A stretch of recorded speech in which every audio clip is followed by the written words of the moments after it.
Bugünkü mövzumuz həlqəv qurtlar tipi olacaq. İlk öncə həlqəv qurtlar tipində hansı orqanlar yarandı, onlara gəlin baxaq.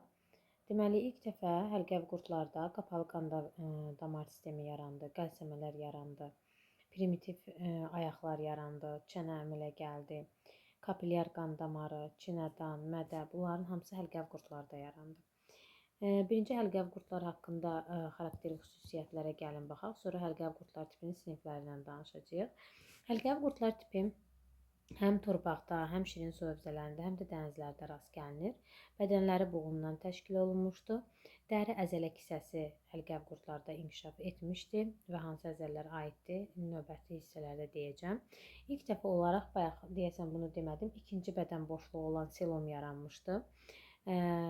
Qan damar sistemləri var, tənəffüs sistemləri ilk dəfə biz dedik ki, burada qəlsəmələr yaranıbdır və ifrazat sistemi, məsələn biz öncəki qurtlarda, yassı qurtlarda dedik protonefridialdır, bunlarda isə metanefridial tipli ifrazat sistemi yaranmışdı. Sinir sistemi udlaq ətrafı sinir halqasından və qarın sinir zəncirindən ibarətdir. Bunlarda əksəriyyət hermafroditdir, lakin hermafrodit olsa da mayalanma çarpaz gedir. Həlqəv qurtlar deməli tipinin 3 dənə sinifini keçirik. Azqıllı, çoxqıllı və zəllilər sinifi. Azqıllı qurtlar sinifinin nümayəndəsindən soxulcanı öyrənəcəyik, yəni yağış qurdu da deyirlər. Soxulcanın bədən quruluşuna baxanda boğumlardan təşkil olunduğunu görürük. Rəngi qırmızımtıl qəhvəyi rəngdədir. Yağış qurdu da deyirlər. Nəyə görə? Çünki yağış yağanda biz onu daha çox torpağın üzərində görürük. Çünki yağış yağdığı zaman torpağın alt qatlarında su havanı sıxışdırıb çıxar. Onun üçün də bu soxulcan yağış yağan zaman daha çox görünür torpağın səthində. Bədəni boğumludur, bayaq qeyd elədim və boğumların sayı müxtəlif olur. Təxminən 180 və yaxud da 200 götürürük. Təbii ki, bu da məsələnin şərtində bizə veriləcək, əgər buna aid bir məsələ düşərsə. Uzunluğu təxminən 10-15 cm çatır və bədəni xaricdən çoxlu selik vəzinə malik dəri ilə örtülmüşdür. Xüsusi bir tənəffüs orqanı yoxdur. Belə deyək də, bütün bədən səthi ilə tənəffüs etdiyi üçün elə bədəndə selikli vəznlə örtülüdür. Əhəmiyyəti bundan ibarətdir. Dəri əzələ kisəsində dərinin altında, birbaşa altında həlqəvi, daha sonra isə baxın, burada biz epidermizi görürük. Epidermizin altında həlqəvi və onun altında isə uzunlu əzələlər yerləşmişdir. Buna aid bir neçə il öncə qəbulda sual düşmüşdü. Həlqəvi əzələlərin yığılması nəticəsində soxulcanın bədəni uzanır. Uzun əzələlərin yığılması nəticəsində isə soxulcanın bədəni qısalmış olur. Həzm sisteminə baxanda, gəlin burada bizə həzm sisteminin ardıcılığı göstərilibdir. Düzü şəkil tam aydın görünməsə də, öz kitablarınızdan daha dəqiqliyini baxa bilərsiniz. Qida ağızdan udlağa, qida borusuna, çinədana. Bayaq da qeyd elədik ki, mədə ilk dəfə çinadan həlqəv qurtlarda yarandı və bağırsaqla deməli həzm olunmayan qida qalıqları xaric olmuş olur və soxulcan torpaqdakı çörüntülərlə deməli qidalanır. Qan damar sistemi necədir? Qan damar sistemi şəkildən də gördüyümüz kimi qapalı qan damar sisteminə malikdir. Yəni qan yalnız damarlarla hərəkət edir. Və bədəndə ürək yoxdur, lakin dırnaq arası biz həlqəvi damarlar birləşib ürəyi əmələ gətirir deyirik. Bunlarda var qarın qan damarı, bir də var deməli bel qan damarı və bir neçə damarlar da birləşib həlqəvi damarları, yəni ürəyi xatırladır, yəni ürəyin fəaliyyətini həyata keçirmiş olur. Tənəffüs sistemi necədir?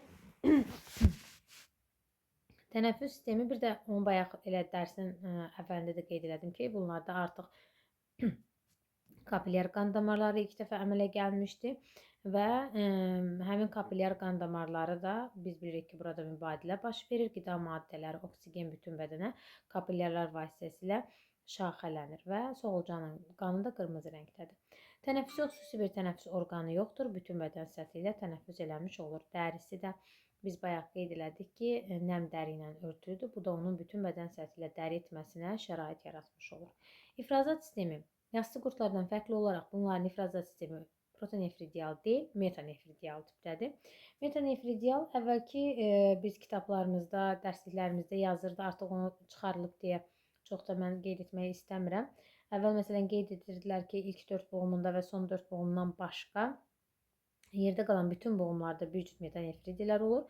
Ona görə də bunların əgər bizə məsələ düşərsə və hesablama soruşarlarsa, n çıxılsın 8 vurulsun 2 düsturundan biz metanefridlərin sayını tapmış oluruq. Amma artıq bu kimi belə deyək də testlər qarşıma çıxmır, ona görə də sizə düşmə ehtimalı da yoxdur. Sadəcə əlavə məlumat kimi bilin ki, soxulcanın ilk 4 boğumunda və son 4 boğumunda ümumiyyətlə metanefridlər olmur. Sinir sistemi. Sinir sistemi udlaq ətrafı sinir halqası və qarın sinir zəncirindən ibarətdir. Ümumiyyətlə, xüsusi bir hiss orqanları yoxdur və sinir düyünləri udlaq yerləşən boğumdan başlayaraq, deməli, udlaq olan boğumda üzrsən, 2 dənədir. Udlaq altı və udlaq üstü sinir düyünüdür və yerdə qalan hər bir boğumda bir ədəd, deməli, qarın sinir düyünü biz deyirik ki, yerləşmiş olur. Çoxalması necədir? Çoxalması bayaq da qeyd elədik ki, hermafroditdir. Lakin digər qurdlarda olduğu kimi mütləq toxumluğun yumurtalıqların sayını burada da bilməyiniz vacibdir. Bir cüt yumurtalığı var, yəni 2 dənə yumurtalığı var, 4 dənə toxumluğu var.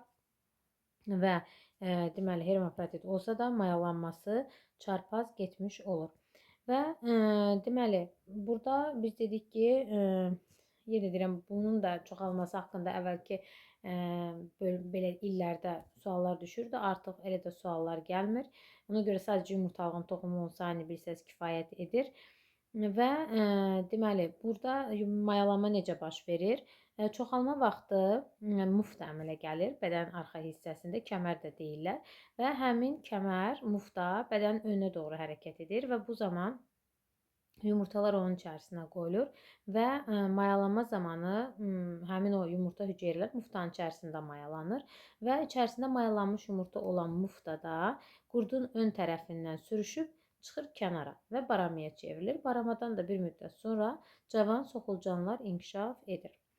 Qeyri-cinsi çoxalması da mövcuddur. Necə baş verir? Regenerasiya vasitəsilə. Regenerasiya nə idi? Bədənin itirilmiş və yaxud edilmiş hissəsinin bərpa olunması idi və regenerasiyada ilk dəfə demişdik, harda əmələ gəlibdi? Bağırsaq boşluqları tipində əmələ gəlmişdi.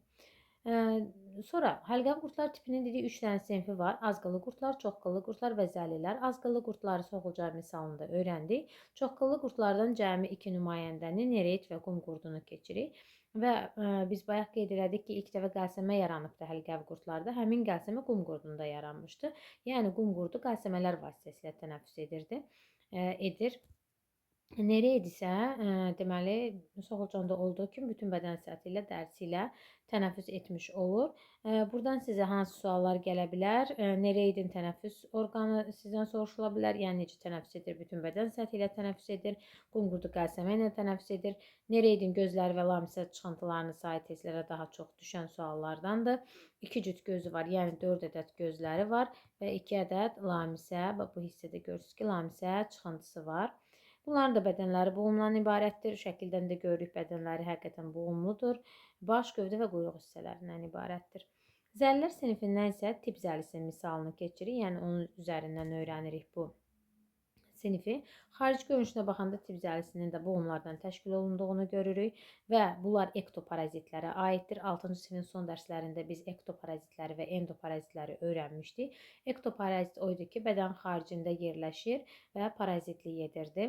Məsələn, elə ektoparazitlərə biz zəliləri misal göstərə bilərik ki, qanla qidalanırlar zəlilər.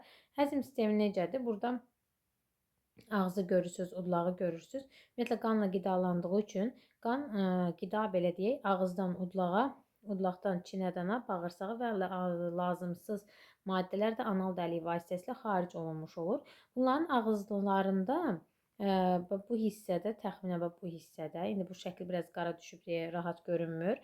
Yarım dairəvi lövhələr, çənələr vardır ki, burada da möhkəm dişçiklər vardır. Həmin dişçiklərin sayəsində o dərini elə kəsir ki, üçbucaq formasında kəsir və həmin dərini kəsərək qanı sormuş olur. O parazit etdiyi canlının qanını sorur və bunların tüpürcək vəzlərində xüsusi hirudin maddəsi var. Yəni hirudin fermenti var ki, bu qanın laxtalanmasının qarşısını alır. Ona görə də məsələn hər hansı bir insan əgər zəli qoydurarsa, indi deyəcəm zəli müəyyən xəstəliklərin müalicəsində istifadə olunur. Bir uzun müddət oradan qan gələ bilir. Bunun da səbəbi nə oldu? Çünki Onun tüpü cəfəsində hüridin maddəsi, hüridin fermenti var idi ki, bu da qanın laxtalanmasının qarşısını alırdı. Ona görə də bir müddət oradan qan gəlməyi normal bir haldır. Qan damar sistemi qapalıdır. Digərlərində olduğu kimi xüsusi bir tənəffüs orqanı yoxdur. Bu da dəri vasitəsilə tənəffüs edir. İfraza sistemi yenə də metanefridlərdən ibarətdir.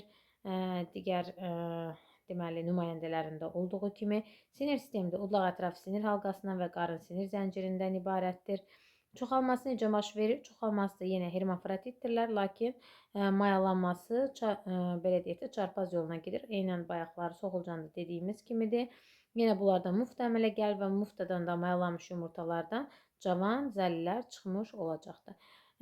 Bayaq da dedim ki, zəllərdən müxtəlif xəstəliklərdə istifadə olunur. Məsələn, bu xəstəlik aterosklerozdur, yəni damar sərtləşməsidir, hipertoniyadır, yəni qan təzyiqinin yüksəlməsidir və trombolaşma zamanı istifadə olunurdu. Yəni trombun qarşısını almaq üçün zəlini qoyurlar və bir neçə kurs kimi müalicə almış olur həmin xəstə. Yəni bu kimi əhəmiyyəti var zəllərin. Bir çox xəstəliklərində mən deyərdim ki, burada bir neçəsi qeyd olunmayıbdır. Bir çox xəstəliklərin adlarını çəkə bilərik. Bu da oldu zəllilər sinfi. Yəni bugünkü dərsimiz bu qədər. Həlqəvi qurtlar tipini keçdik, siniflərini öyrəndik və hər birinin nümayəndələrinin üzərindən qan damar sistemi, tənəffüs sistemi, sinir sistemi və digər sistemlərin hamısına toxunduq. Siz də bunların hamısını öyrənirsiniz. İnşallah sual cavab olunacaq.